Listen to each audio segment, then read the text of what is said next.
Сандея. Давайте мы поаплодируем, поприветствуем нашего дорогого, любимого наставника, пастора, апостола. Слушайте, надо убрать кафедру, наоборот. Уберите в сторону.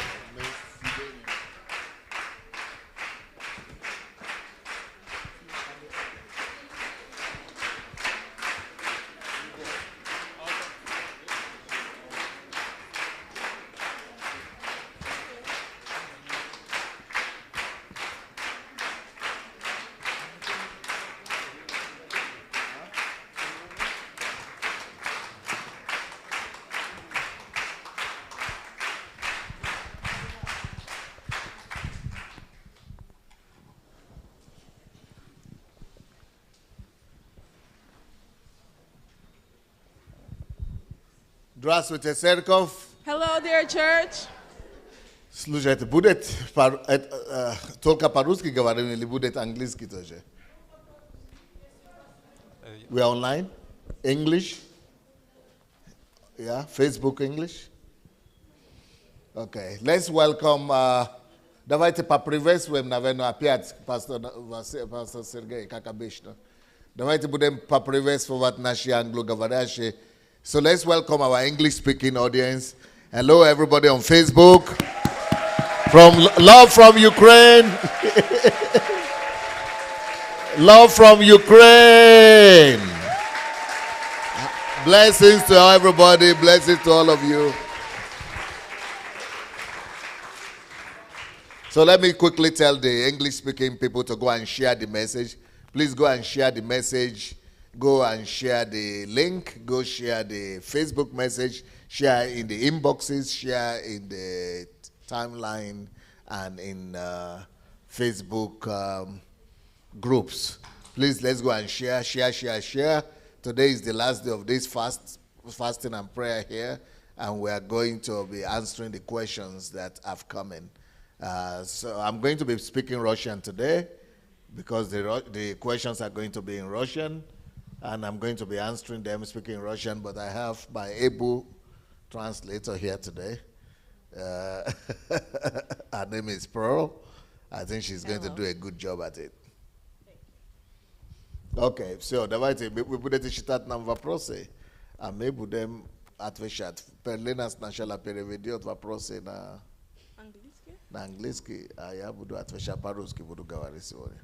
Первый вопрос. До нынешнего поста я думала, что ученики Иисуса именно из-за любви и заботы о народе сказали Ему, чтобы люди пошли в селения окрестные и нашли еду. Ученики ведь заметили нужду, они проигнорировали. Значит, они думали о людях. Не проигнорировали, да? Ученики ведь заметили нужду, а не проигнорировали. Значит, они думали о людях, любили, или все дело в мотиве их сердца? Я правильно вас поняла? Иисус увидел мотивы их сердец, когда те предложили отправить народ за едой. Before I heard the teaching of this fast, I always thought that the disciples, before the feeding of the 500, they told Jesus to send the people away to go to the surrounding towns in order to find food and shelter because of the love of their hearts, because they saw the need of the people, and instead of ignoring it, they wanted to provide a solution. But is it that the motives of their hearts, when they provided that solution, were wrong, and that Jesus saw that, and that is why he decided that he would take the burden of caring for the people upon himself? Did I understand you correctly, Pastor? Okay, если я правильно понимаю этот вопрос заключается в том, что я не знаю, кто задал этот вопрос, но, во-первых, надо сначала отметить нестандартное мышление этого человека. So I don't know who asked this question, but I want to point out how the person who asked this question has a very unconventional way of thinking. Так что это хорошо. And that is a good thing. И это хорошо, что вы еще лучше, что вы решили написать и задать этот вопрос. And it's even better that you decided to write to me and ask that question.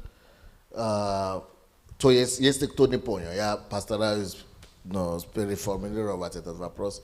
этот человек пишет и говорит, что, судя по моей проповеди, я сказал, что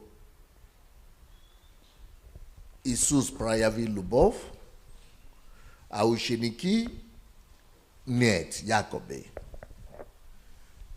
А этот человек говорит, а я наоборот думал, что ученики тоже проявили любовь. По крайней мере, заботу, желая отправлять народа в город, чтобы они там покушали. Что это же тоже вид, это тоже любовь. Почему тогда я говорил о том, что именно любовь только там, как Иисус отреагировал, а не как ученики реагировали? So let me paraphrase this question to the best of my abilities. So the person asking this question is saying that, according to my sermon, it seems that when we were talking about the feeding of the 500, I decided that the actions of the disciples show that they didn't feel the love that Jesus Christ did for the 5,000 people that were gathered there. Meanwhile, the person asking this question thought that by addressing the need of the people, they showed care and love for the 5,000 that were gathered. Not addressing, by sending them away to eat By sending them away to eat in town. in town, they were showing their care and love for the people, and that both Jesus and the disciples were expressing love in that moment. So the person asking the question is interested why Pastor Sandey came to the conclusion that Jesus was the one showing true love there and not the disciples. Okay, то, что я думаю, это все-таки, если я по себе буду судить, и не только по себе, я уже полтинник, да, или полтинник, пятидесятник, я уже много чего видел. И по моему опыту, и по тому, как люди, по тому, как я знаю людей, и насколько знаю людей, то могу сказать, что, скорее всего, не о людях ученики заботились в это время. Скорее всего, я бы сказал о себе, скорее всего. Yes, that's a good question. But if I put myself in the shoes of the disciples, and it doesn't even have to be just myself. I've lived half a century and I've encountered many people, and I'm thinking, just based on the experiences that I've had, comparing them to the suggestions of the disciples here to send away the people, I feel like the disciples weren't saying that necessarily out of compassion or care for the 5,000 people gathered there, but more out of compassion and pity for themselves. Not compassion and pity for themselves, but they were thinking about themselves. They were thinking about themselves. So what do I think they were thinking about? Почему я сказал, что они о себе подумали? So why do I think that the disciples were thinking about themselves? Почему я так считаю? Why did I discern that? Мы, как и мы все, да, ученики просто хотели съехать. И они не хотели взять на себя ответственность за любое негоря, что могло бы случиться, что люди не кушают 3 дня. Проблемы. То есть они, по-моему, больше всего хотели отправлять их, чтобы вот всякие проблемы, неприятности, кто-то потеряет сознание, кто-то заболеет, кто-то упадет, кто-то умрет, чтобы это не было на их голову. Чтобы, избавиться от проблем. Вот мне кажется, что вот скорее всего вот это мотивировало их действия. I just judged by the situation that the disciples are just like us. They want to get out of problems. They want to find the easiest way out. So instead of dealing with the potential problems of some people not eating for a long time, some people fainting, some people becoming dissatisfied, they just wanted to send them away to avoid any potential problem like that. So I think about Господи. Что это такое? Может быть, мне по-русски надо учить теперь. Я что-то не идет уже по-русски. Ой.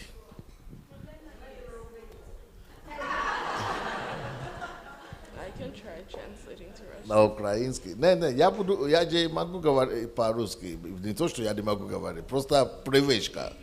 Переключиться просто надо. Окей. Хорошо. Окей. All right. Хорошо. Значит, почему я же все-таки считаю, что вопрос учеников это не проявление любви, а у Иисуса это любви. Потому что, вот давайте посмотрим, ученики говорят, давайте, Иисус, короче, побыстрее, пусть каждый по домам, пусть каждый о себе заботится. Где же больше любви? Если я говорю, давайте отправим их, каждый по себе, а мы останемся, мы тоже решим свои вопросы, а они каждый себе свои вопросы решит. Где больше любви? По-моему, все-таки больше любви, там, где говорится о том, что нет, давайте мы возьмем за них ответственность также. Не отправим их. Давайте как-то решим, найдем способ, как решить их вопрос. По-моему, вот тут больше любви, чем думать, что это любовь, когда говорю, идите по домам. Все-таки мне кажется, что любовь больше всего на позиции Иисуса. So let me explain to you why I decided that Jesus' approach to the situation was more of an expression of love than the disciples' approach to the situation. For example, because when there were 5,000 people that needed some attending to, the disciples' instant reaction was to send them away, send them home, let them fend for themselves. Meanwhile, we'll stay here and solve our own problems. That means that they were prioritizing themselves over the people, that they love themselves more than all these other people. But Jesus took the opposite stance and said, no, let us take responsibility for them, all of them. And I think, in my opinion, Jesus' stance was showed more love, was the more loving one compared to the stance of the disciples, which was like, they're their own problem, let them deal with it themselves. Сейчас есть подобные вопросы, по всему миру, особенно на Западе. Я слышал, что в некоторых странах сейчас, допустим, я ухаживал за девушкой, хочу ее пригласить в ресторан. И говорю, ты за себя заплатишь, я за себя заплачу. И я при этом хочу на нее жениться. То это не очень похоже на любовь, как для меня. Yeah, there's analogous questions to this all over the world, especially in the West right now. For example, maybe I'm courting a girl. I want to get married to her. And I invite her out to a restaurant. And I say, okay, let's go Dutch. I'll pay for my portion and you pay for yours. Let's just split it evenly. And at the same time, I want to get married to her and spend the rest of my life with her. I don't know. Do I have the selfless love and unconditional love that it takes to do that? By my actions, it doesn't seem so. Следующий вопрос. Next question. Я, допустим, сейчас веду платформу по Фейсбуку, да, называется DSA Family. I have a platform on Facebook right now, and it's called DSA Family. И есть у меня серия о семье, которую я делал. And I have a series, and the topic of that series is the family. I made that. So, и одна из тем говорит о том, что я лично не сторонник того, чтобы женщина, мама, когда молодой человек женится на девушку, что не надо, я не сторонник того, чтобы она, если она начинает, до того, как она начинает рожать, да, она может работать, так и он, оба работают. Но когда она уже рожает или беременеет, что я не сторонник того, чтобы женщина работала наряду, рожает и работает, рожает и работает, рожает и ходит на работу. Что я больше сторонник того, чтобы мужчина думал до того, смог условия создать, что если мы уже будем решать иметь детей, то надо позаботиться, надо заранее подумать, чтобы она не думала об этом, что несу живот с одной стороны и бегу на работу. И что что-то в этом неправильно. Лучше, чтобы она не работала. Она может работать по сердцу, ну, или служить, или хобби, или, ну, если, ну, потребность есть, чтобы что-то делать. Но вот не должна быть, да, как обязаловка, что ей надо содержать семью. Ну, типа, мол, я за квартиру плачу, а ты за едой, да? Или я за едой, а ты за... Вот, чтобы такого не было, что если мужчина хочет жениться, он должен думать, что он же сам себя кормил до того, где-то жил, да? И это же он берет женщину к себе. Надо было быть, как, о чем он думает. И, короче, когда я об этом говорю на этом, ну, на платформе, и женщины все в восторге. А мужчины, которые сначала молчат, а потом самые смелые из них, все-таки набирают мужества, чтобы потом начинают, ну, скрипеть. И мол, ничего, вы все правильно говорите, но это в идеальном случае, но видите ли, здесь все дорого. Все здесь дорого, и она могла бы тоже помочь.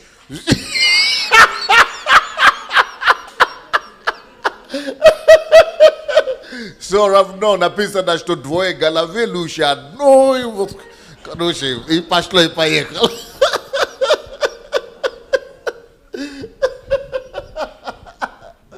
And during that family series, one of the things I was talking about was my opinion on the distribution of work, distribution of work in of responsibility in a marriage. I thought that a mother or a woman, once she gets pregnant or decides to have children, she shouldn't be forced, or she shouldn't have the same weight of responsibility as the husband. I think that instead of trying to make everything 50-50, whether or not the woman is pregnant or has 5 kids or not, the man should think before getting married to her so that he can create the conditions so that if she's 9 months pregnant, she should be able to do what she wants instead of be running to work with her pregnant belly. And that's just my opinion. And whenever I speak about this on my platform, all the women are just delighted. And the men, they're quiet. But then, after a while, the bravest of the men start making some noise. And they say things like, well, yeah, that's a great idea in a perfect world. But you know, things are so expensive now, and 2 heads are better than 1. So I don't think it's that bad if my wife helps me out. I mean, I think that if a woman wants to work, if a woman has a hobby, if a woman has a ministry she's working in, sure, she should pursue that. But she shouldn't be forced to work when she isn't fit to, or have the same exact responsibility of the man when the man isn't carrying a baby or something like that. So... Вот, это типа такие вопросы, что, ну, ученики же тоже проявили любовь, не беря ответственность, а отправляя их, каждый за себя взять ответственность. Вот это мне напоминает в чем-то, вот мы же оба живем в семье, уважительная же причина, я кушаю, она кушает, да?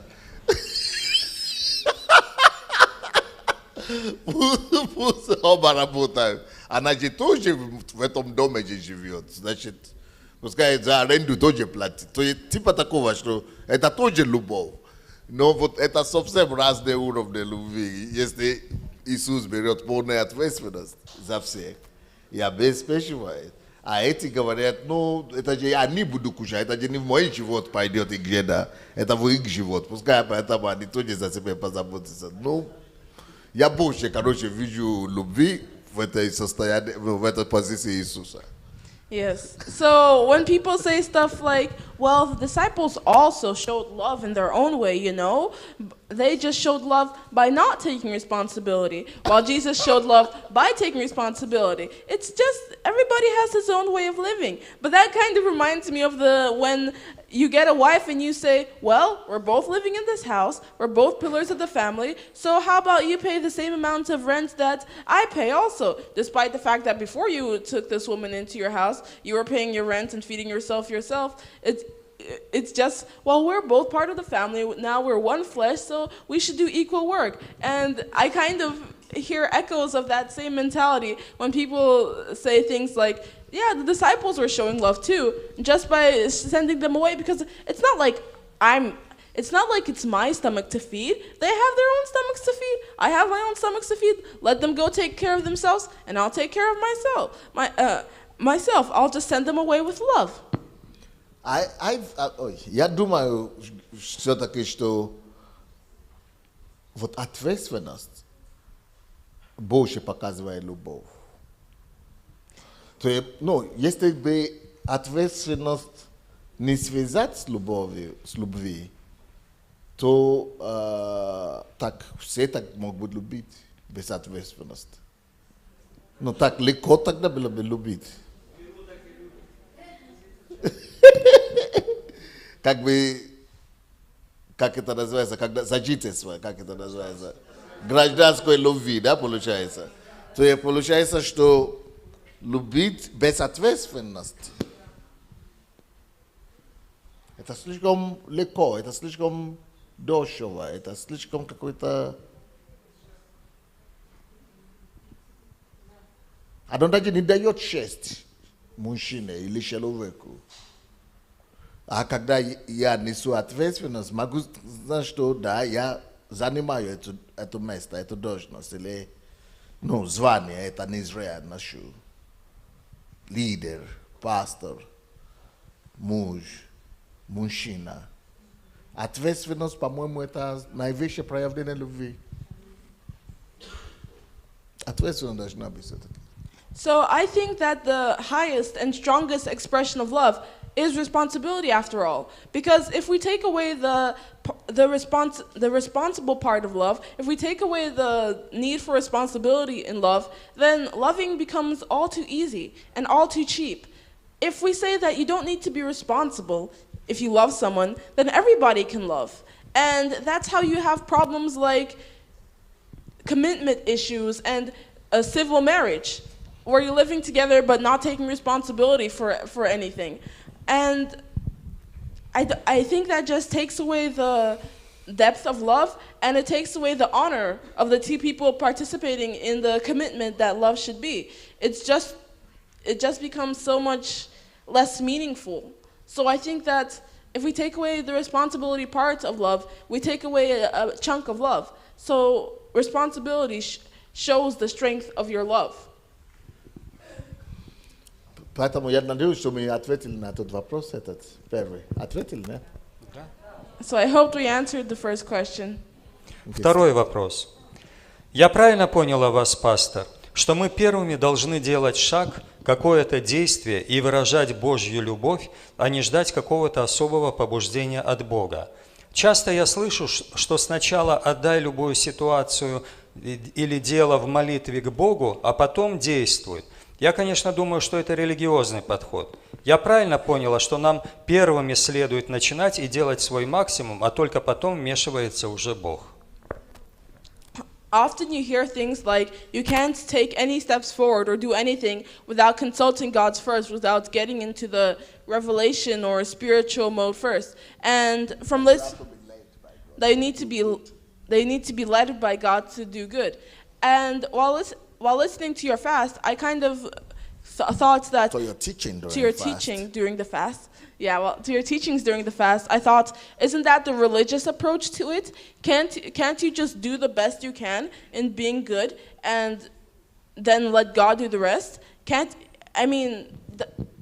not like you can't do anything good without God leading you, right? Or without fasting and praying first, right? You can try and do what you feel you must, and God will support you in that, right?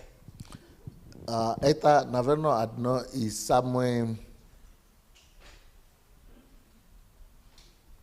самое большее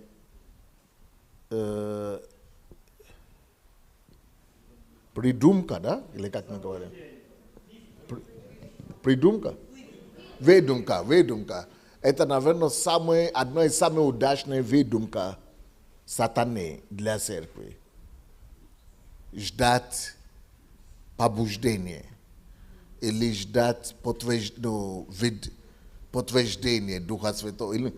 Короче, это очень звучит свято, религиозно, духовно звучит. Что я жду подтверждения, помочь человеку или не помочь. Я жду, чтобы Дух Святой меня повел. Делать добро или не делать добро. Дух Святой еще мне не сказал. Типа, помочь соседу. А то, что Иисус сказал, кто твой сосед, кто мой сосед, это не хватает. Оно звучит, что это духовно, так Дух Святой скажет, направит, ведет. Но это все религиозно звучит, но это выдумка сатаны.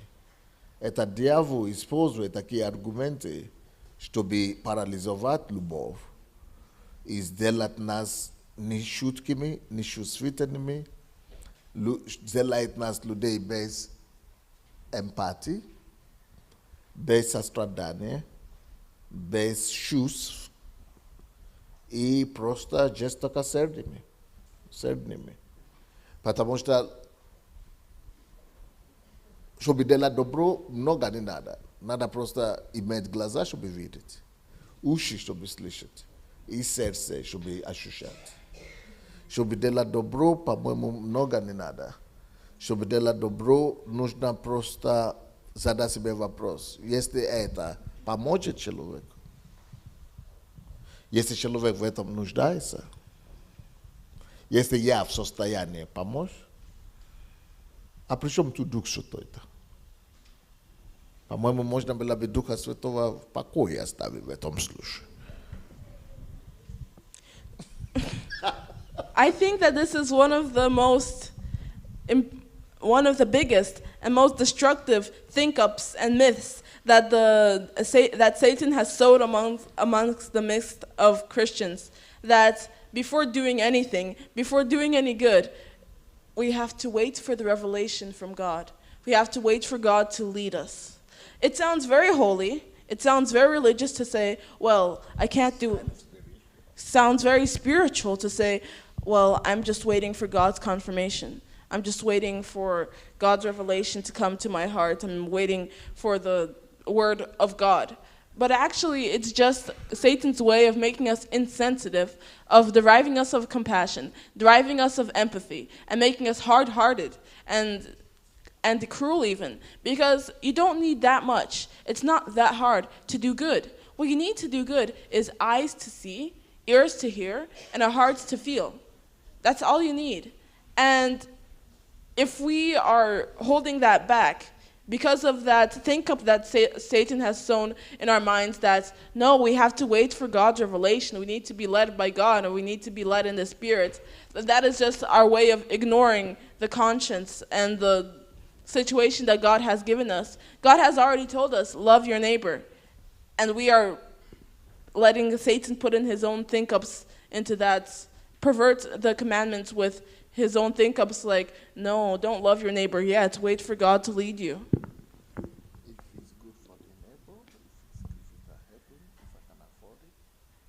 If it's good for the neighbor, and you can help him, and you can afford him, then you should already be able to do good.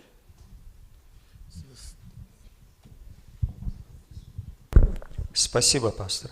Следующий вопрос. Пастор Сандей, как вы думаете, готова ли наша церковь к таким изменениям, о которых вы учите с годовщины? Или будет, как в украинской поговорке, «побалакали, силы и заплакали». Если есть предположение, что такое может быть, то какие шаги следует предпринять руководству наших церквей, чтобы внедрить эти изменения?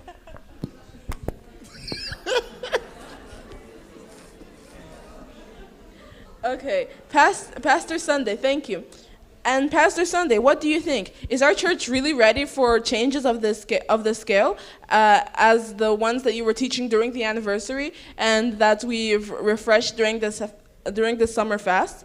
Or will it be just the way that we have the saying in Ukraine? We talked, then we sat down and cried.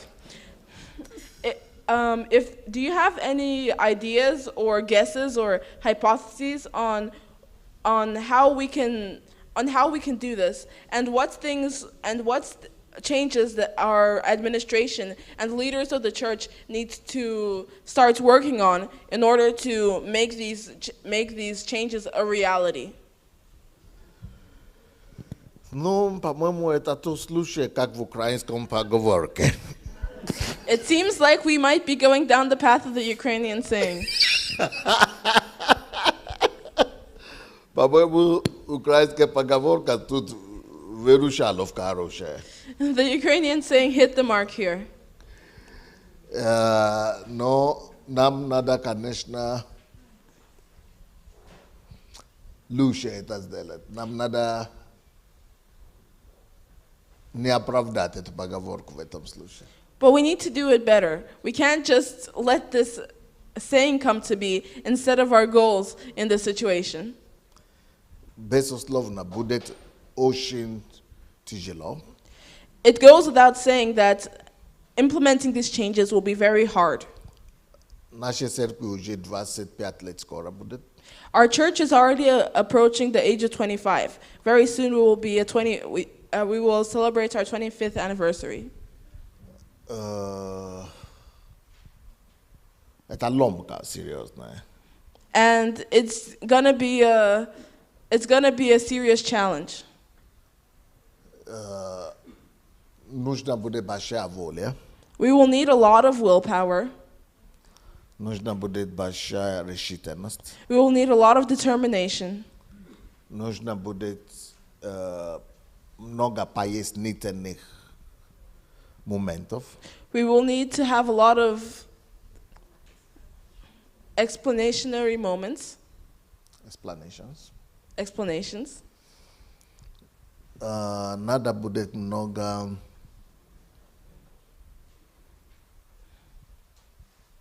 напоминаний. We will need a lot of reminders. И больше всего нужны будут подвижники. And most importantly, we will need people to move this forward. Или как я неправильно сказал, да? Yes, people to move it Первоходцы. Первоходцы. forward. Base setters. We will need pace setters. We will need pace setters. Первоходцы. Но надо будет большая заинтересованность и We will need to be very interested and committed и постоянное напоминание и and constant reminders. решительность. Это не есть тех инициатив, которые очень забежат делать. Это наоборот те инициативы, которые надо ломать себе, чтобы делать.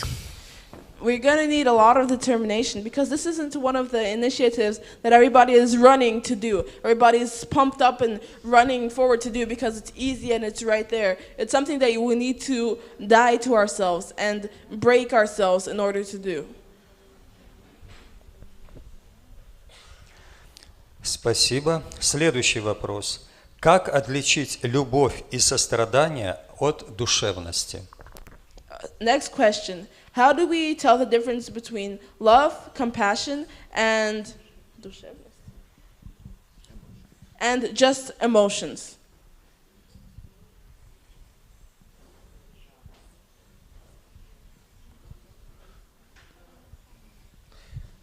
С одной стороны, если мы начинаем эти отличия искать, то мы опять попадем на ту же грабли, где мы говорим, я жду, чтобы Дух Святой сказал. Или жду подтверждения, или жду, чтобы это была настоящая любовь, а не душевность. И таким образом мы хорошо нашли промазка такая, или как там, оправдание, отмазка.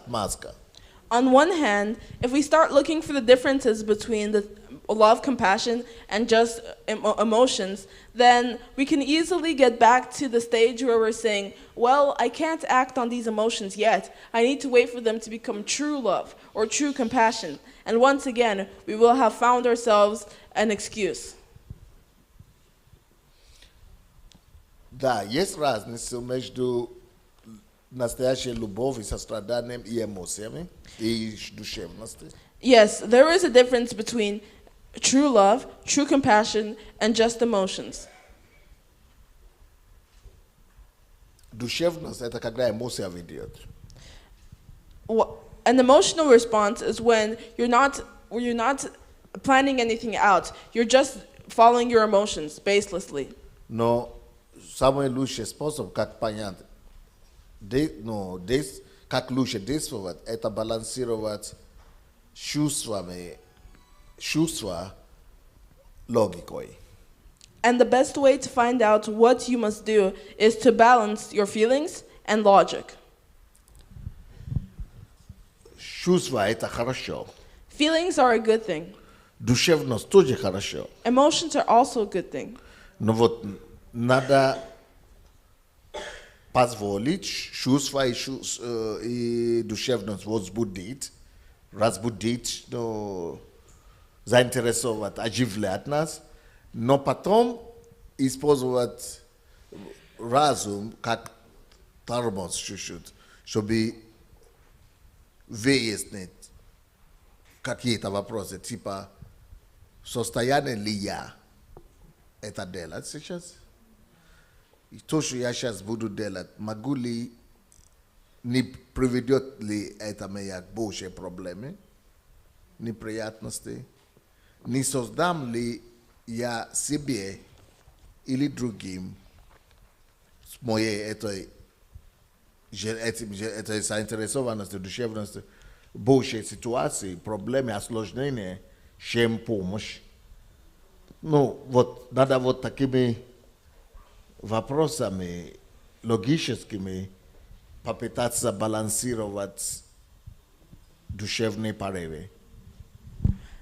Emotions are a good thing, and it can spur you into action and give you lots of inspiration. However, once you've felt the emotions and you've had the emotions, you have to balance it with logic. So once you feel the emotions, you have to start asking yourself questions.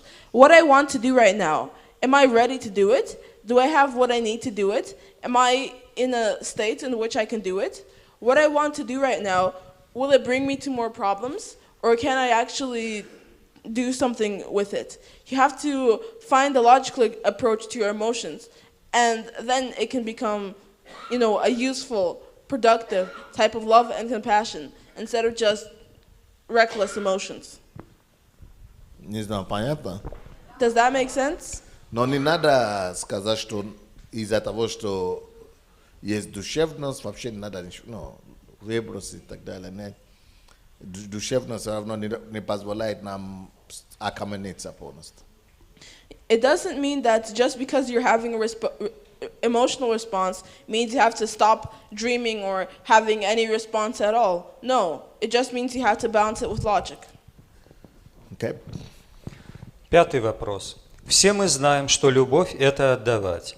Отдавать значит жертвовать. Жертвовать собой, своим временем, своими ресурсами и так далее. Но каждый раз приходится бороться с собой для того, чтобы жертвовать.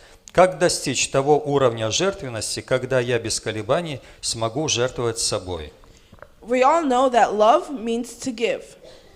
To give means to sacrifice. And to sacrifice, that means to sacrifice yourself, your time, your resources, and so on. But every time you want to sacrifice something, you have to defeat yourself and overcome yourself in order to sacrifice anything. So how do you become sacrificial enough to sacrifice yourself or sacrifice your time, your resources, without any wavering?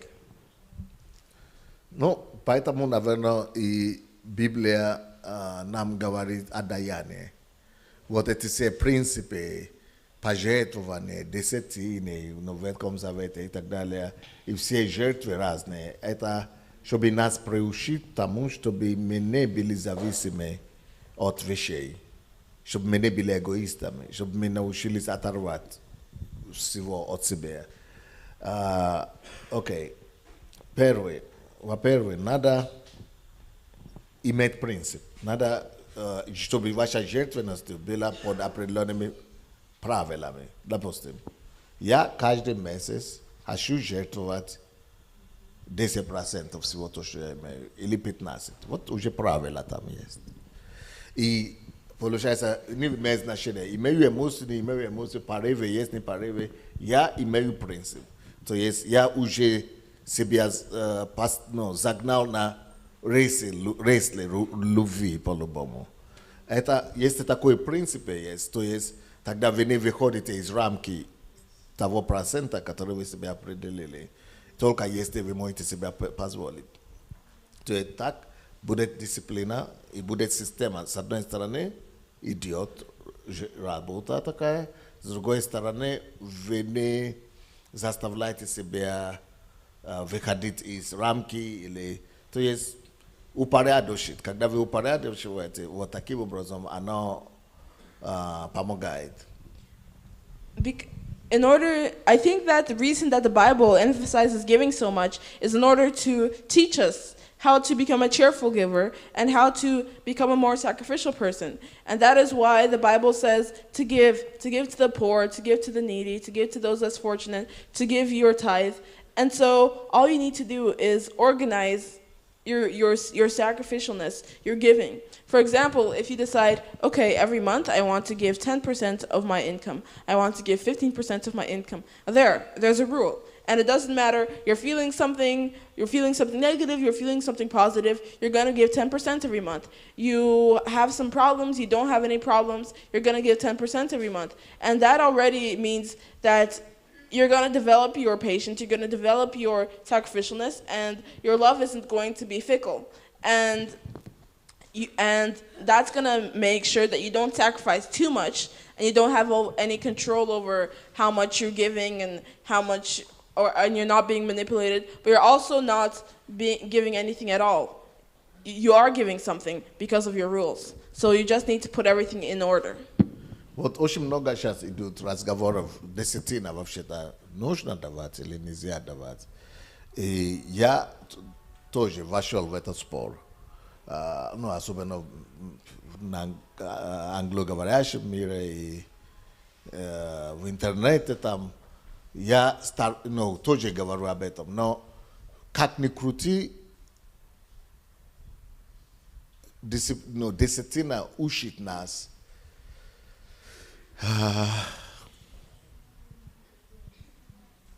очень важный урок. Очень, она помогает нам быть человечным. То есть не десятина как закон, потому что та десятина, которая была в Ветхом Завете, это закон. Это Бог через закон. Не только, это не единственный закон, который там был. 600 чем-то законов было. Очень много законов.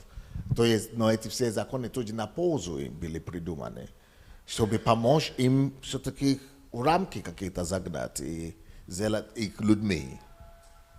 Но в Новом Завете мы же не живем по закону. И десятина тоже, это уже для нас не должен быть закон. Но урок его, то, чему оно призвано нас учить, из приучать. Вот ожидание такое, что в Новом Завете мы уже сами добровольно должны захотеть делать. То есть не потому, что закон тебя загоняет 10% или 20%, а в Новом Завете любовь должна быть мотив. Любовь должна побуждать тебя, что окей, я хочу быть благодарным Богу и хочу оторвать от себя. Чтобы у меня не была привязанность к вещам. Поэтому я отрываю от себя, чтобы себе же помочь.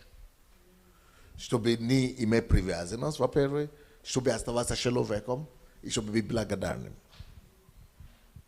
Это может быть десятина, но не потому, что это закон десятина, а потому что легче, когда вы определенные, стабильные цифры, используйте как мерило. Тогда вам легче. Принцип. Вы сам принцип. Что, может быть, десятина, допустим, 15%. Или, допустим, в нашей семье мы 25% делаем. То есть, также надо, но это, нету такого, как 25%, но это наше решение. Но 25% не в церковь мы все. А это и церковь, и проекты церковные, и даяние другим людям. Но оно легче, когда мы постоянно знаем, что 25% каждый месяц все. Это мы даем. Я не знаю, понимаете, о чем?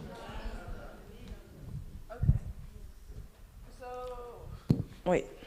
So there was, for example, a question about tithes a while ago. And right now the debate about tithes is still going on. Well, tithes are kind of an Old Testament law, and the New Testament doesn't really require us to give tithe, and we don't live under the law anyway. So do we really still have to give tithe? But twist the concept of tithes as you might, as much as you want, there's no changing the fact that tithes give us benefits, and that tithes teach us something very important. And I think that we still need to maintain tithes because of the principles of the New Testament, the principles of love, first of all. For example, in the Old Testament, tithes were law. And there were about 600 laws, even more than that. And the laws were a form of boundaries for the Israelites, for the followers of God, so that they wouldn't overstep their boundaries, so that they could remain the way that God wanted them to, and so that they wouldn't be too materialistic. However, in the New Testament, Jesus has fulfilled the law, and we no longer live under it. However, what do we live by? We live in love. And because we love God, that is why we give. The question itself said that we all know that love means to give. So because we love God, we give. And also because we do not serve two masters. We do not serve money. We do not serve materialistic things the same way we do serve God. So by giving that to God, that shows that we love Him more, and that we want to stay humane. We don't want to become slaves to the material. We want to be the servants and friends of God. And so Humane towards people and detached from things. we want to be humane towards people and detached towards things. For example, in our church, maybe we give, in our family, we give 25% of our income to the church. Not just in tithing, but to giving to other people who are needy, giving to the building of new buildings and new projects from the church. And that's not because we feel forced. That's not because we're under a rigid law. No, that's because, first of all, because we love God, because we want to be detached, and also because it's so much easier not to overstep our boundaries and not to be fickle if we have a certain rule, 25 each month, and that doesn't change depending on our feelings or our circumstances. Не знаю, понятно, да? Does it make sense? Вопрос 6.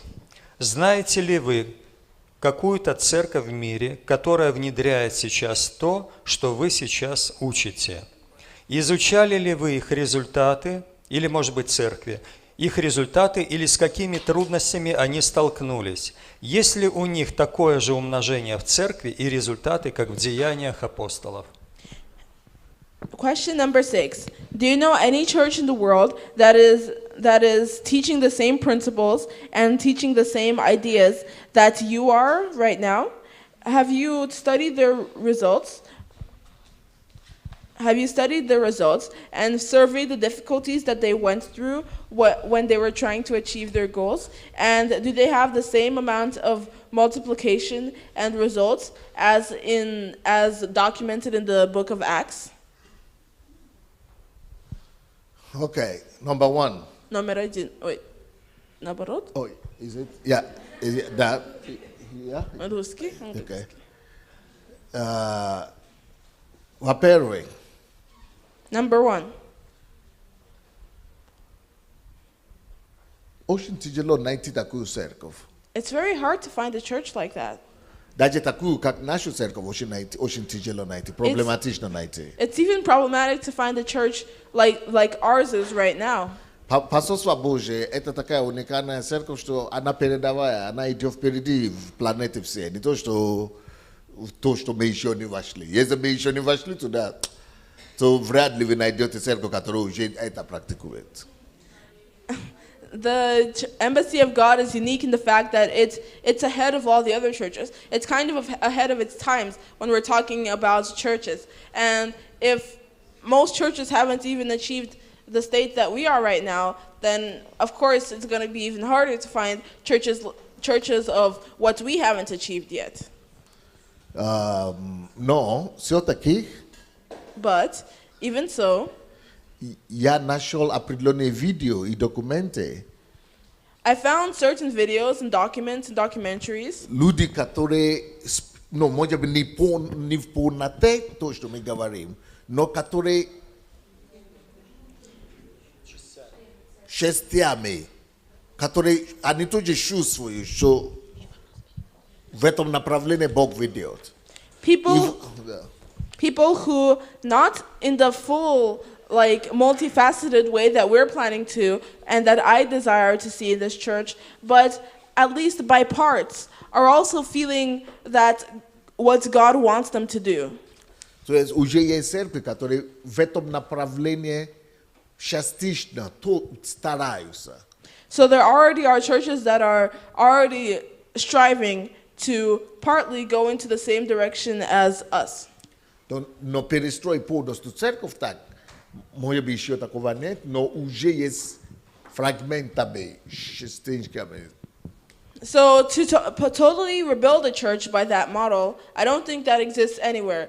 But bits and pieces of this ideology in other churches, definitely I have seen it. Мы потом посмотрим сейчас видео. And I will show you a video later. Но помимо видео, есть еще другие моменты там. Допустим, какой вопрос еще там? Под этим вопросом. Что нужно ли для создания церкви, в которой бы люди находили ответы на все свои нужды, объединение всех церквей? Потянет ли? Не, шестой вопрос. Изучали ли вы? Изучали ли вы их результаты или с какими трудностями они столкнулись? So, if you found those churches, then did you study their results and any difficulties that they might have met in achieving them? И, по-моему, вы говорили, там было написано еще что-то там. И есть ли у них такое же умножение и результаты, как в деяниях? And did they have the same amount of multiplication and results as the apostles in the book of Acts?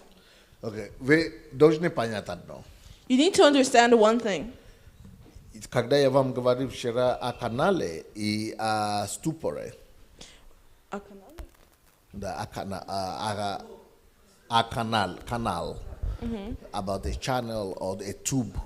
Okay. So yesterday when I was talking to you about a channel or about a tube, когда я вам говорил о канале или о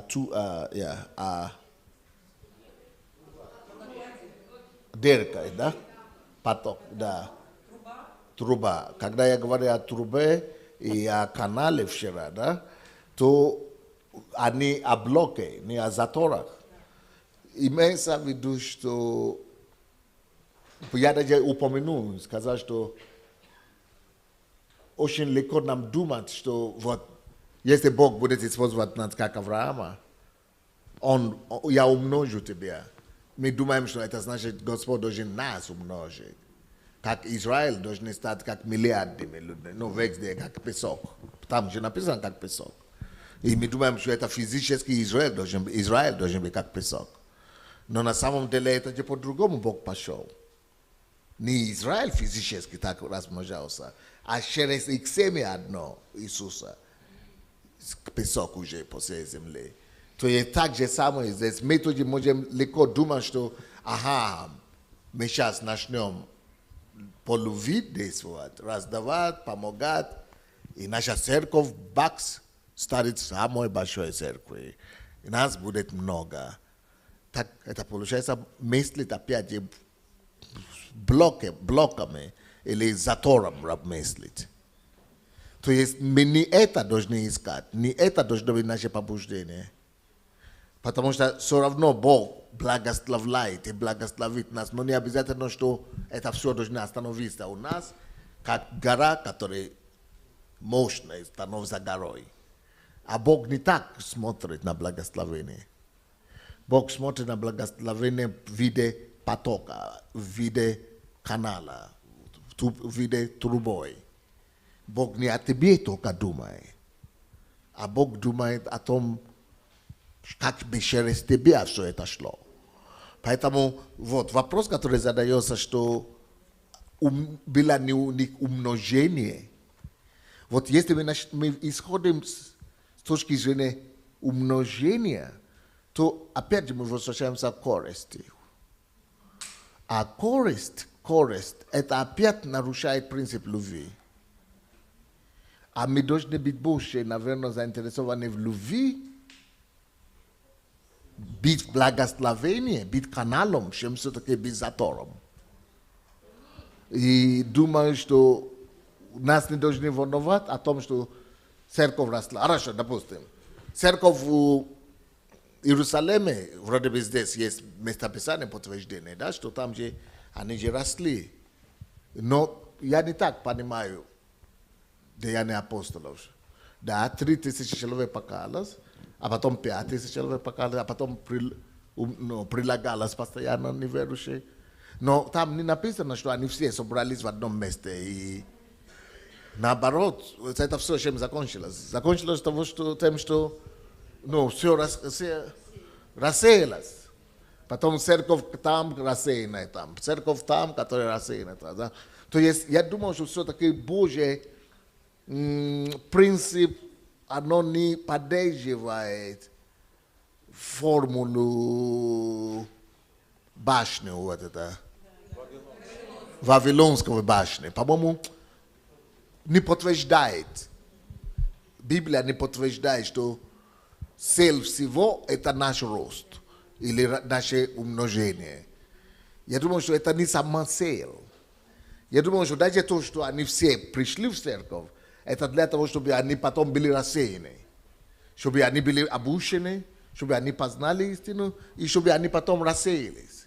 То есть, если мы начинаем делать, и я должен признаться здесь, что я не всегда так думал, как я сейчас думаю. Потому что я в свое время тоже думал, что показатель Божьего благословения – это именно гора. Насколько ты можешь умножиться больше и расти, и в себе расти. Ты растешь. Не всегда думал, что это все-таки канал. А почему я не всегда так думал? Потому что я дитё своего времени тоже. Я дитё своего мира.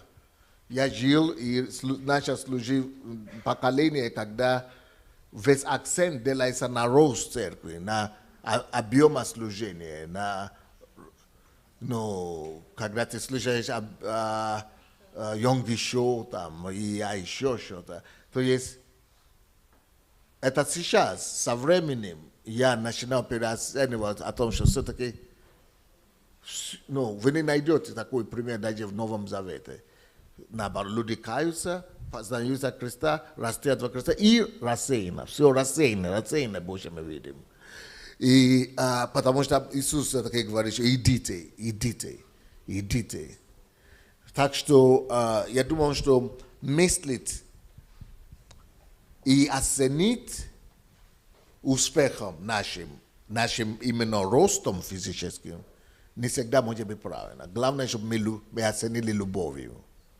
Насколько мы даем, насколько мы любим, насколько мы делаем то, что в сердце Отца, насколько мы накрываем этот стол Божьей любви, насколько мы накрываем это пир миру, насколько мы именно являем его сутью. Вот с этого надо исходить, я думаю. Не знаю, понятно мое объяснение или не совсем? Она справится. So I think that in asking that question, we might have gone off the wrong path. One of the questions was, in the churches that you saw, that they have the same rate of multiplication and the same results as the apostles in the book of Acts. And I think that is one of the key misunderstandings that humans have of God. We think that the influence of God and the success of a church should be visible in the growth, that it should be growing as high as a mountain. But as we were talking yesterday, the influence of God is like a channel. It's like a tube, and it doesn't have to go. The blessings of God. It doesn't have to look grand and big like a mountain. It's gonna flow like a channel and like a tube, and through you to others. Through you to others. So you will say that, well, if you look at the early church, then look at the amount of people at God. Like even 3,000 in one day, isn't that amazing? But it's like we forgot that later on the church did get dispersed. The Jerusalem was destroyed. Almost all the apostles became martyrs, and the church wasn't always a big, grand place. At some points it was devastated, and yet it still persists today. And I will admit that I also had these type of ideas, that the church should be like, the church should be big, and that the blessings of God should look like a huge mountain looming over all the earth so that everybody can admire how blessed by God we are. We don't want the growth of God to be the channel flowing to us, through us to other people. We want the blessings of God to make us bigger and to bring us up. And I was a product of my times. I was looking at all these mega churches. I was looking at Yonggi Cho and all of these other pastors, and I thought, wow, I also want to feel the blessings of God like that. But thinking like that, we become a jam. We stop the channel of God from flowing because we can't even see that the blessings of God should be flowing through us to others. We're just waiting for our mountain of blessings to start growing. And that is the same idea that people had when they started building the Tower of Babel. And the same idea that the Israelites had for a while. They thought that there would be billions of them on the earth. Just like the grains of sand, when Abraham said to them that, when God said to Abraham that, I will multiply your descendants like grains of sand. Well, probably the Jews thought for a while that, okay, there'll be billions and billions of Jews all over the world. But now there's billions and billions of people all over the world, the people of God, and not just specifically of the Israelite nation. And the same way, the people that built the Tower of Babel thought that the best thing they could do, the most supreme and holy thing they could do, was build up a tower to reach God, and that the blessings of God would be in their amazing accomplishment of building such a high tower. And look how that ended up. So God has his own plan of how he's going to multiply us, how his influence goes forward, and it doesn't always mean that bigger is better.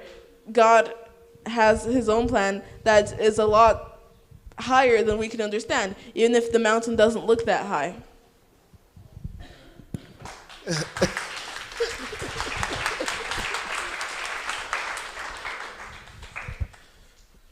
Поэтому вот результат нашей деятельности должен быть оценен любовью. And that's why the results of our activity should be measured in love. И желанием отражать Бога. And in our desire to reflect God, and in the desire to reflect God. Если мы отражаем его натуру, его сердце, и мы делаем то, что он хочет, его желание в данный момент, с нашими в десятку. Даже если это не приведет к физическому росту для нас.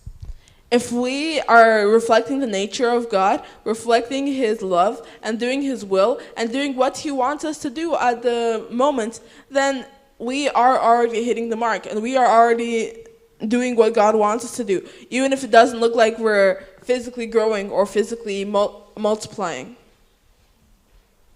Не знаю, ответили я на этот вопрос, Yep. но... I hope I answered the question. Но давайте посмотрим видео, если есть. But let's watch the video now, if we can. И примеры те церкви и верующие, которые пытаются двигаться в том направлении, и то, что они делают просто сердце Це роздирательне, очень, класне, очень здорово, очень мощно. Let's look at the example of other churches that are trying to do what Jesus did and just express love before trying to get more members and get more. It's really heart-wrenching and heartwarming, and it's a great example. So I think we should all watch.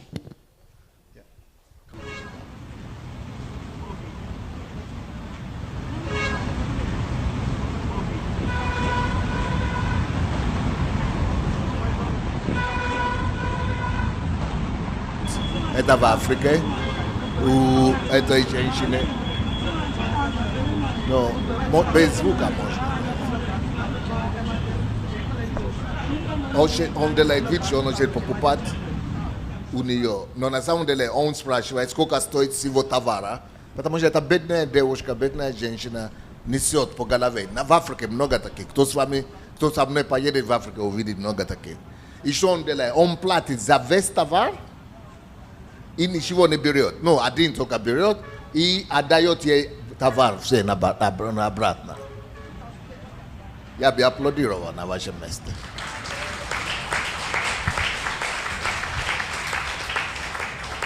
So he asked the man in the first scene, he acted like he wanted to buy the sodas from the lady, and so he asked her how much all of this cost. But instead of taking all of the drinks, he gave her all of the money, and he let her keep all the things she wanted to sell. So now she can make more of a profit because he understands that she's poor and suffering.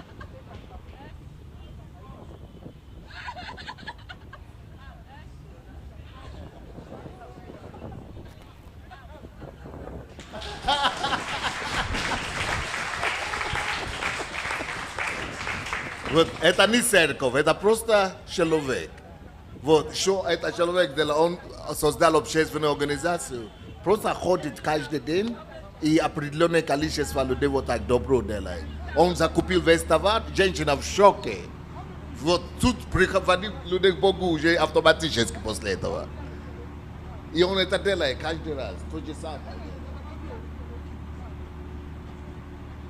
Они не знают вообще, что. Они думают, что это просто очередной покупатель. Считает, а она в шоке, что он считает. Что он считает? Оцепенила. Видите, что творит? Сразу все. Видите, голову показывайте, или не получается у вас голову показывать. Ниже сделайте просто. Вот так вот. Ниже еще. Да, вот так. Вот так, да. Вы посмотрите, что продают. Бедные люди. И он, видите, столько денег достал, и женщина, смотрит, что он делает. Она кинула товары, молится ему. Видите, что творится? Он становится Богом для них тут же. Богом становится для них тут же. Видите, что творится? Видите, что творится? Любовь! Любовь решает все. Любовь сокрушает сердца. И это уже не имеет значения. Это мусульмане, или это буддисты, или атеисты. Любовь. Без слов. Не надо слова. Любовь, язык любви, все. So, this man isn't from a gigantic church. No, he just has a organization where every day he just goes and gives people the amount of money that they would have made if they sold all their products, but at the same time he doesn't take any of their products so that they can make a lot more of a profit. And just immediately they become so surprised, they become so happy. They get on their knees and pray, and he instantly becomes a god for them. And just through one action of love, that is what gets to people's hearts. gets to people's hearts. It doesn't matter. Are they Muslims? Are they atheists? Are they Buddhists? Immediately, their hearts are humbled. Their hearts are opened. Vidite, ani uje daje pered nim shalove kom gatove uje lesh. Nito sho pered bogom. Automatisches ke pakayane. Ani uje yemu paklona yusa nito sho bogo. Ani budu moleza lubomu bogo posneto. Shota kwe lubov dela.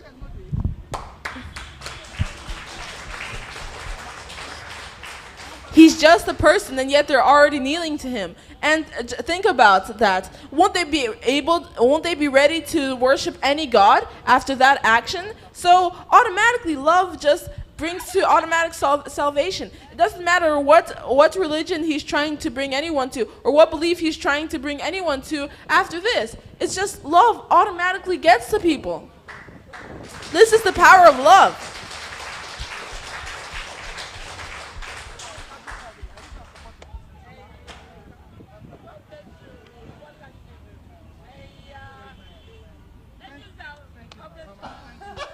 Imole asasadi wo ifsio dela uje stop dam dela takak na blagdare kaka ungo ne shubo.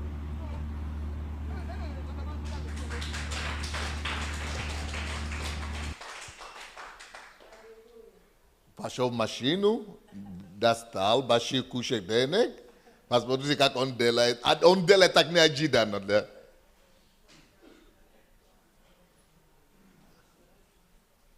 Ada sepenela. Show. Vidite, lubov sa cruz na paval lubov dela. E eta rabota e vex de. Eta iva America rabota, iva Africa rabota. Давай te еще теперь Америку покажите, какую-то другой video. So love just brings people to their knees. He just unexpectedly gives them a bunch of money, and he doesn't ask for anything in return. And this works anywhere, and I really even in America. debated on this because I don't want to exploit the fact that a woman I approached was just seconds before putting some groceries back because she couldn't afford her bill. But I really feel like I was at the right place at the right time. And this isn't to say, oh, church is great. It's to say you never know what's going on with the person next to you. So maybe be kind, do a random kindness. It turned my day around, Jamie working the camera's day around, the cashier's day around, and obviously the woman who received the groceries. Вот она кредитная карточка, я за нее заплачу. Don't, you're gonna make me.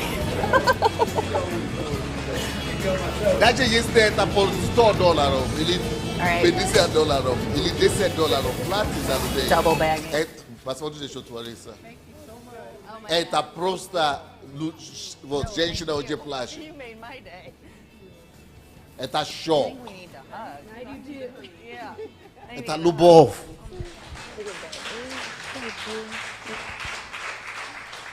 How you doing? I'm a good bagger. Are you having a party?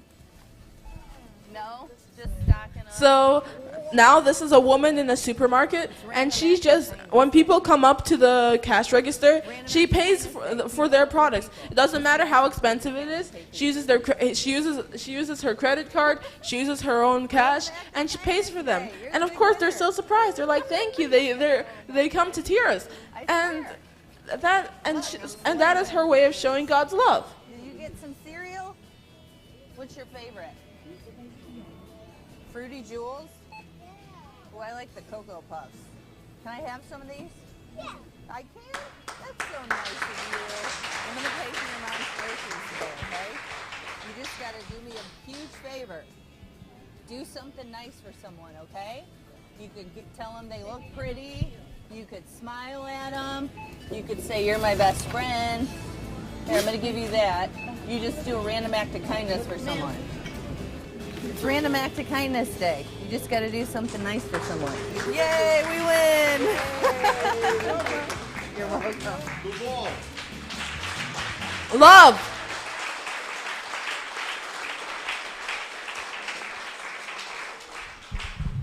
Вот это бизнес, допустим. Они бизнес создали, и вот таким образом это их служение. Они создали бизнес, чтобы вот так служить людям.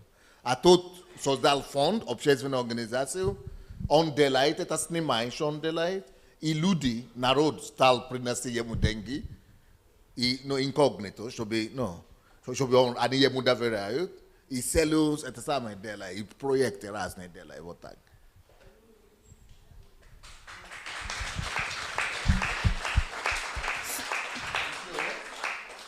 So in the video that we just watched, that's their business, and that's why they founded their company, to take care of people. And in the first video that we watched, the man created his own social organization, and people see the videos that he uploads. They donate money, and the service and ministry continues. Thank you for This is choosing America Chick-fil-A. again. This is Hannah. How may I serve you? It can be a routine. Car after car. 2284 No, no tipa takoa. What? Monday night, one customer Fast food. requested No, for the speed McDonald's of ele operations. Everyone was like totally stunned. etaka KFC. Ordered his food. Sounds What? Ani padhoda na machine should platit akutota ujeza nig platit.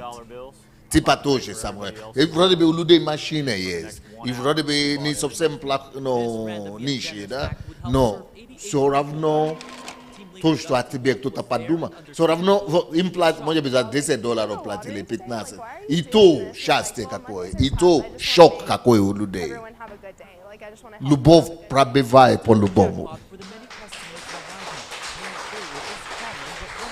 around him. So Chick-fil-A is just like a fast food place, just like McDonald's or KFC, and people are coming through the drive-thru only to find out that their orders have already been paid for. So they don't know what social class they're in, they don't know how much of an income they have, but it's just an act of charity to show God's love. Received it, we told her what was going on, and just started crying in the drive-thru. The man To who the only tag knows de like God may have hold left it an tax anonymous magazine gesture. go show yasi wona na $100 of 88 people. platit kase na $100 of pat gatovte razne yedu I razne ludi avrazne ludi protection And if there's one thing to sum up how I people lubov view bože this mystery to jest man lubov is ano kakata ni zamen nishem ni zamenish lubov nishem ni pa bedish lubov so pa bejdai lubov so prachodit lubov ni može terpet paraženi lubov ni perestayot lubov ni može ni udašu pa terpet.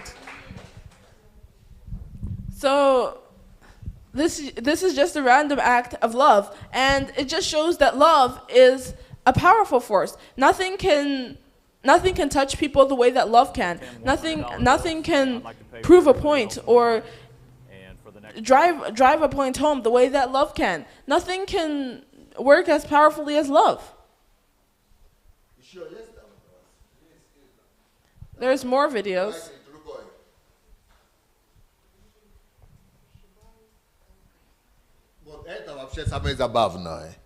Parishioners of this church in Texas just got a big surprise. Instead of asking for donations, the church is giving I money. 10% of desetine. Da? 10%, допустим, мы собрали, мы как церковь, мы раньше платили десятину наши апостолов, да? Но вот эти 10%, которые мы человеку должны были дать, да? Сейчас они как делают, эти 10% раздают в церкви. Но, они говорят, кто из вас в церкви знает самые нуждающиеся? Ну, у вас есть что с ними делать. И они здесь, сколько там они? Вот, короче, Don't give it back to the church. And 3, да, нет, они по, вот разные цифры, видите, $95, $250, $500, конверты, разные суммы. Если ты знаешь, ты можешь тратить на $100, ты можешь тратить на $250, ты можешь тратить на $500, но чтобы были конкретные кому, либо на свои нужды, если у тебя есть нужда, необходимые, что тебе нужно эти суммы, иди бери и потрать на себе. А если у тебя нету нужды, но ты знаешь людей, которые в городе имеют нужды, бери на такую сумму, которую ты можешь потом отсчитываться. И вот так церковь делает.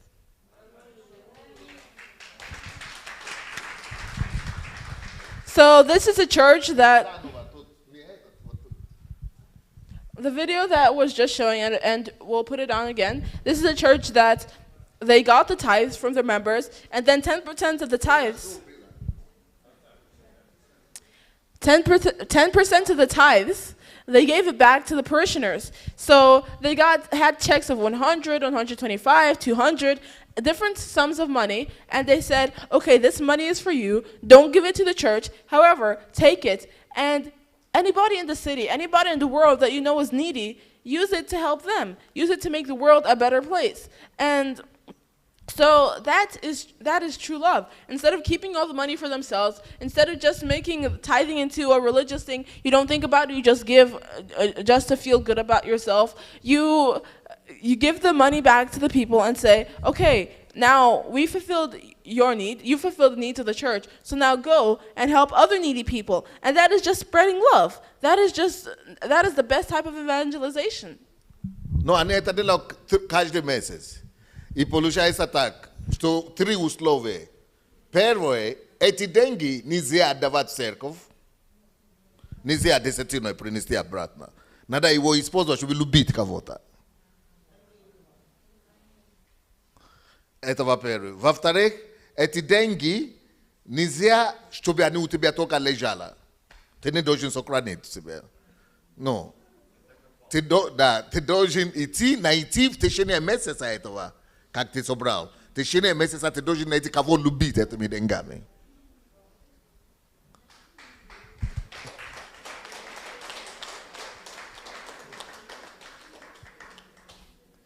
И третий, не бери себя, если и не дай кому-то, у кого уже достатка есть. Это должны быть реальные люди, которые реально плачут или нуждаются в этом. А? Реальная нужда должна быть. Ну, то есть без хашности, чтобы хашности не было. И чтобы не было разбазаривания. А должна быть... Вот, я не знаю, включите свет уже, наверное, да? Свет включите там. Ну, вы, короче, уловили, что это совпадает с тем, что мы говорим, нет? Но представьте себе, если все это теперь будет в церкви, если мы супермаркет здесь будем иметь при себе, если мы будем иметь фастфуд какие-то тоже при себе, а если мы будем иметь такие практики, финансы тоже в церкви, и мы дойдем до этого, потому что желание у нас уже есть, откровение уже есть. Но вот, как наши все говорили вчера, не только финансами, материальными, можно разными услугами и навыками тоже служить вот таким образом. Не знаю, наверное, я не знаю, продолжать вопросы задавать или уже народа послушать? Может быть, вас уже послушать пора, или вопросы будем дальше отвечать? Ответьте, как нам делать? А? Вопросы дальше? Ну, хорошо, давайте дальше вопрос. 7 вопрос. Как вы считаете, нужно ли для создания церкви, в которой бы люди находили ответы на все свои нужды, объединение всех церквей? Потянет ли одна церковь такой проект? Ведь множество людей являются членами разных церквей.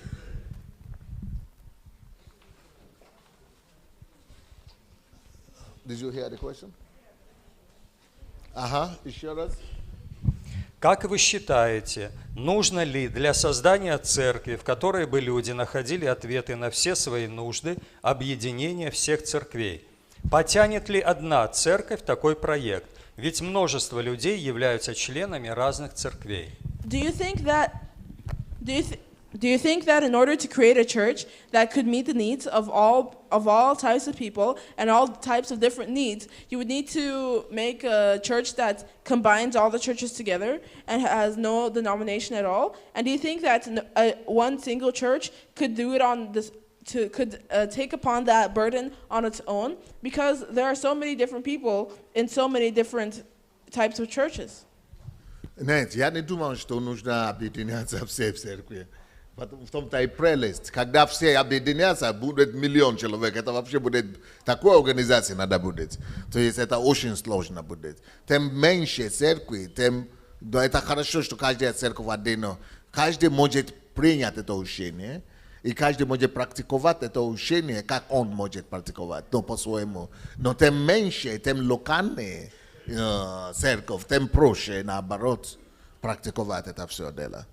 No, and I think that is an upside of the whole project. If all the churches were united, then we'd have at least 1 million people to deal with every day, and that would be kind of hard. But the more local a church is, then the easier it is to do. The love that you express to people, any person can accept that love, accept the doctrines of Christianity, and start practicing it in any way that they see fit.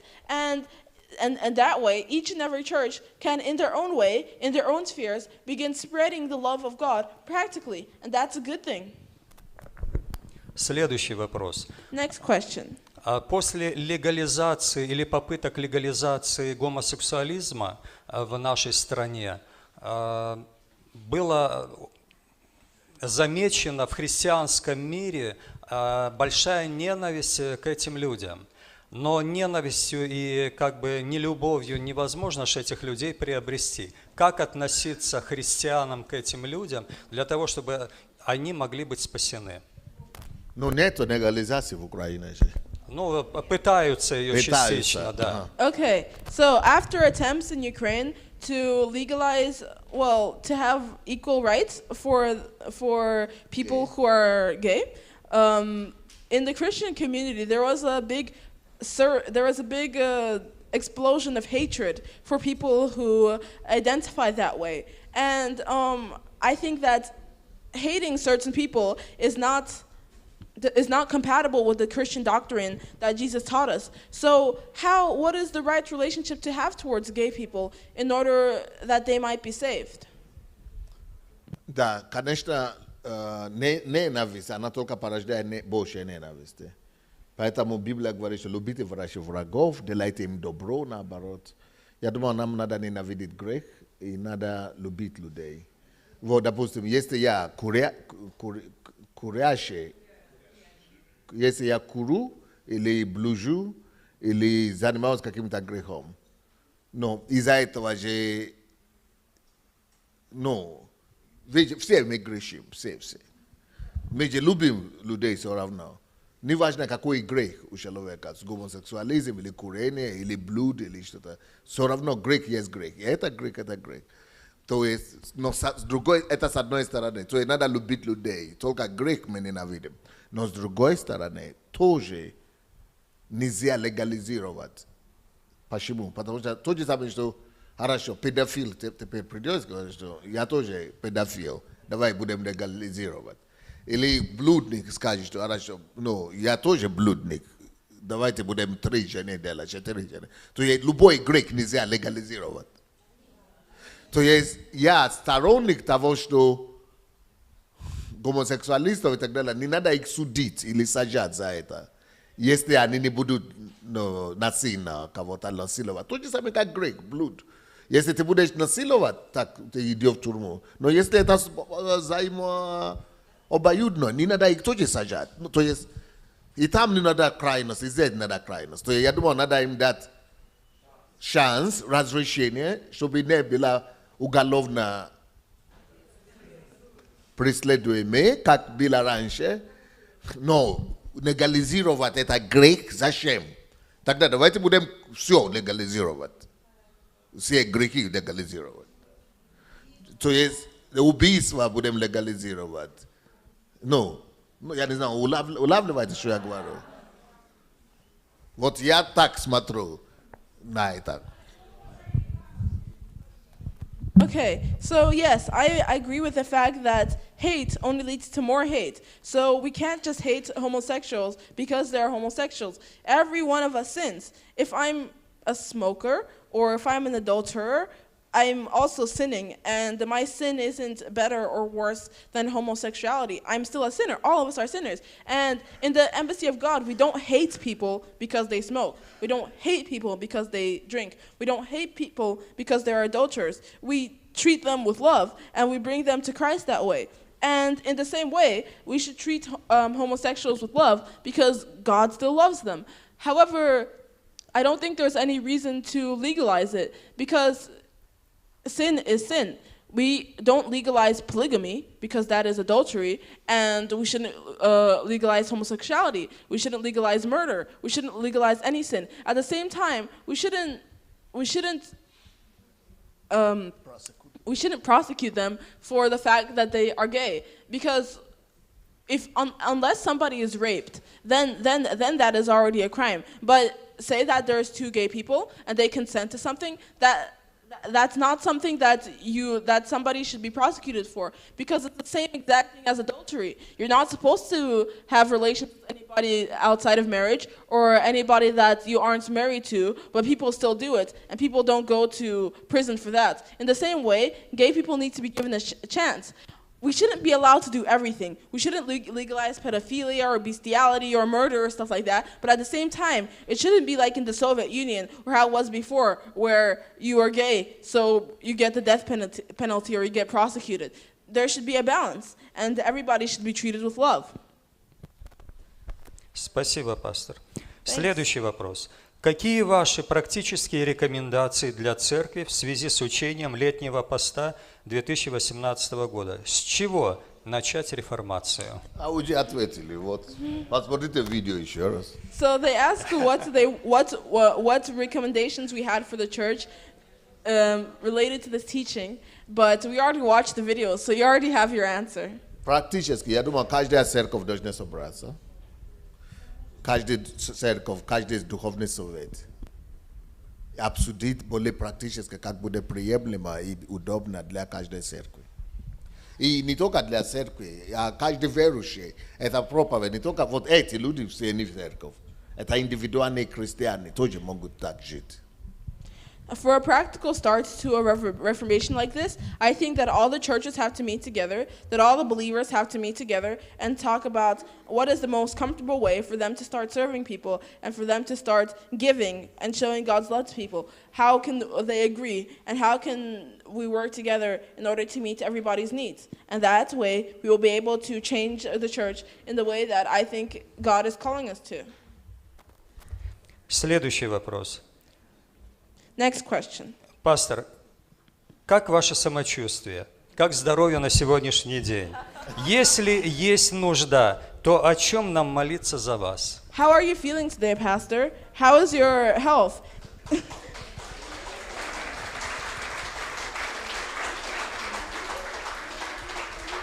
Is there anything that you need us to be praying for? Вот у меня на этой неделе были суды. This week I had to go to court. И после суда я приходил сюда к вам. And after the court I came here to teach. А после вас я уходил на еще одну передачу. And after that I had to do my live broadcast. Поэтому я уставал чуть-чуть. So that's why I was kind of fatigued. Но мне Бог послал помощь. But God sent me some help. Эту помощь зовут Владимир. And the name of that help is Vladimir. Вот он в зеленом стоит. Here he is in green.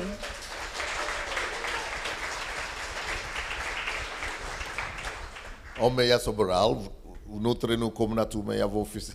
He would drag me to my private room in the office. И раздел.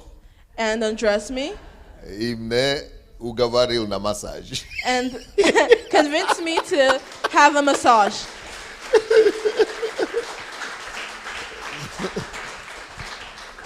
Вот такие немного помощи есть.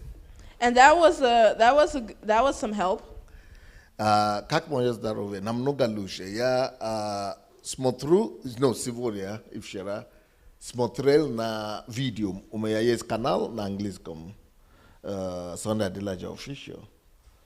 Я начал делать вещание в 2016 году, в мае. И я пошел сейчас смотрел, мы какие-то редакции делаем, между прочим. Вы не забудьте диски, жесткие диски, которые надо собрать. Короче, я посмотрел на старые мои видео 2016 года, когда у меня эти все кризисы были. И я смотрел на свое лицо, я могу даже показать, вы не увидите, но кто хочет, может пойти посмотреть. Мои записи. Atia ya maloje bil тогда на 2 года. Но вот лицо у меня, оно было написано, что я был вымотанным и был в плохое состояние был. Я смотрю сейчас, я даже думал, я сейчас покажу, как у меня будет возможно, я покажу пастора Босе посмотреть. То есть я даже сейчас лучше себя чувствую, чем тогда. Не совсем я, 100% еще, но намного лучше, чем 2 года назад. Учитывая то, что я не молодею, я старею, то есть старше, да, ничего. My health is a lot better. If I look at my videos from 2016, when I was dealing with a lot of crises and dealing with a lot of trouble, I can see that it's just written all over my face that I'm really tired and that I'm really stricken. And right now I feel a lot better about myself. I mean, I feel a lot better physically than I did back then, despite the fact that I was 2 years younger then. Of course, I'm not at 100% perfect health because I'm not becoming younger. I'm aging. But my health has definitely become better. And you can look at Sandey Adelajja official and at my 2016 videos, and you'll see that I look pretty different than I do now. Поэтому чем нужно молиться? О чем нужно молиться? So this is what I would like you to pray about.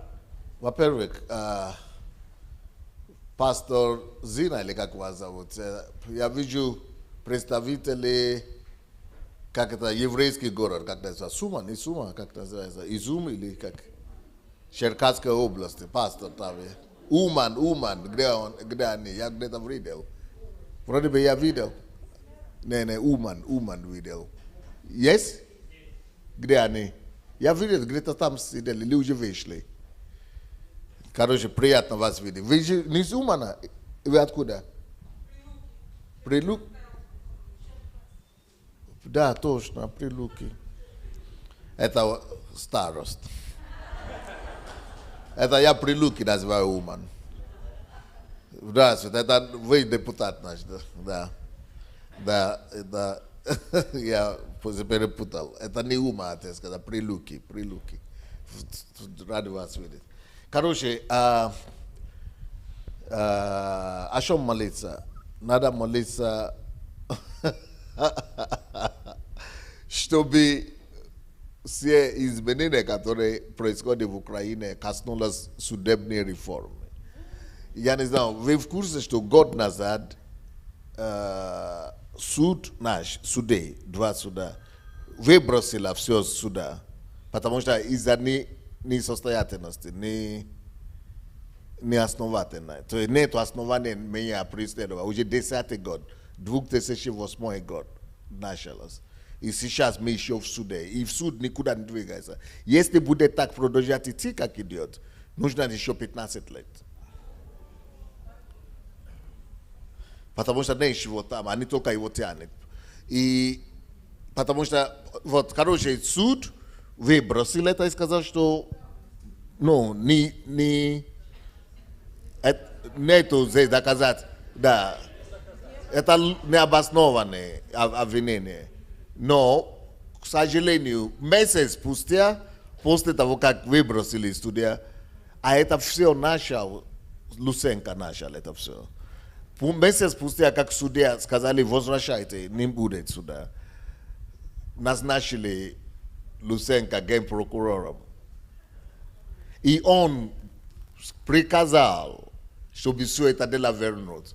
Поэтому они подали, генеральный прокуратура подал на апелляцию. И в апелляции там даже ничего не рассмотрели. Вернули.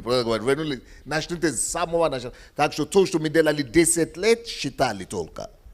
10 лет. Сейчас начните заново. И нужно еще 15 лет, чтобы досчитать только.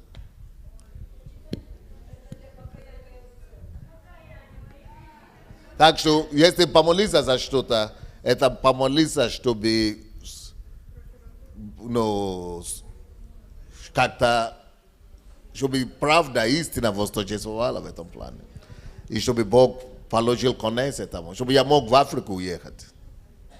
Okay, so here's the deal. We need to pray for all the reforms that are happening in Ukraine, for the judicial reform to go especially well. Because a while ago, the court actually looked at my case and said, hey, these are some unsubstantiated claims, so we're not going to do this anymore. The case is dropped.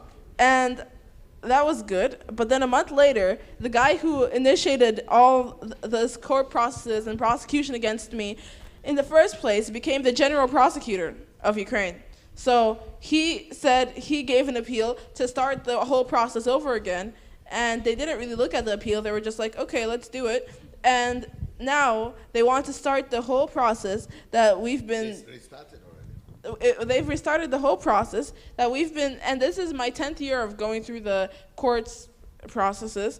And so in order to finish it again, it would take 15 years. So please, let's pray for the truth to come to the surface and not for this... Вот за это надо молиться. И во-вторых, надо молиться, чтобы Бог все подготовил по Африке. And second of all, I would like for your prayer support so that God would prepare everything for me in order for me to go to Africa. На этом мажорном ноте мне надо уехать. Почему? Потому что мне надо доехать до Ирпеня, и мне надо в 7 часов делать прямой эфир. Поэтому было приятно с вами. So on this major note,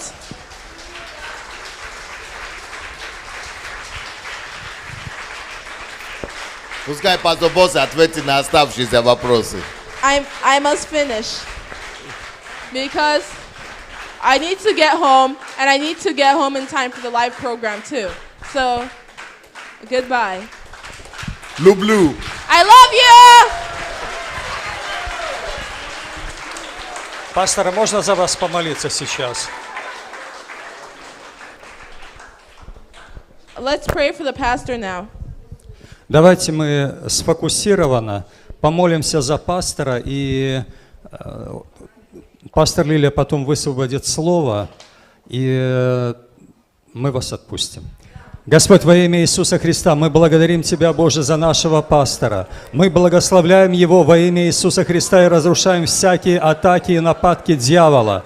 И мы благодарим Тебя, Боже, за совершение того во имя Иисуса Христа, о чем мы говорили сегодня на посте. Во имя Иисуса Христа мы высвобождаем, Боже, Твою благодать. Благодать в совершении того, что Ты, Боже, вложил пастору в сердце во имя Иисуса Христа.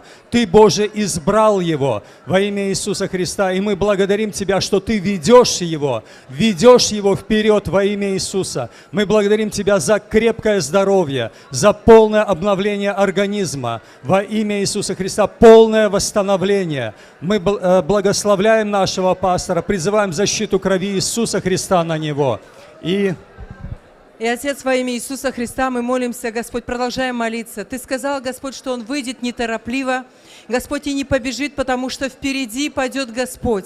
Боже, во имя Иисуса, и позади будешь являться стражем, святые. Ты сказал, что пастор Сандей благоуспешен, возвысится, вознесется и возвеличится во имя Иисуса Христа. И многие народы приведет Он в изумление, и цари закроют пред Ним уста свои, потому что увидят то, о чем не было говорено им, и узнают то, чего не слыхали во имя Иисуса Христа. Боже, мы благословляем нашего пастыря, разрушаем во имя Иисуса Христа всякие дела дьявола. Во имя Иисуса Христа прямо сейчас постанавливаем Твою власть, Господь, Твою силу, силу, силу, силу. Отец, во имя Иисуса Христа, Твою благодать, Отец, на благодати. Отец, во имя Иисуса Христа, двигаться в этом слове, в этой Твоей благоуспешности. Отец, во имя Иисуса, Ты сказал, слава последнего храма будет больше, нежели прежде. Мы высвобождаем на пастора Сандея, Господь, во имя Иисуса, это слово, на их супружескую чету, Господь, на пастора Сандея, на пастора Боси, на эту семью. Отец, во имя Иисуса Христа, Боже, мы отдаем их в Твои руки, Господи, и благодарим Тебя, что Ты делаешь больше, больше, больше, скажите больше, больше, больше, больше, о чем мы просим или о чем помышляем, силою возлюбившего их во имя Иисуса Христа. И все сказали аминь. Аминь. Благословляем, пастор. Давайте будем попрощаться с нашими иностранными. Yeah, so everybody that is watching on Facebook will be back in the next 2 hours. So thank you so much for your time, and we'll see you at 7 o'clock. Кто-то попрощаемся с ними, покажите, как Украина их любит. So we are sending you love from Ukraine. Все, с Богом!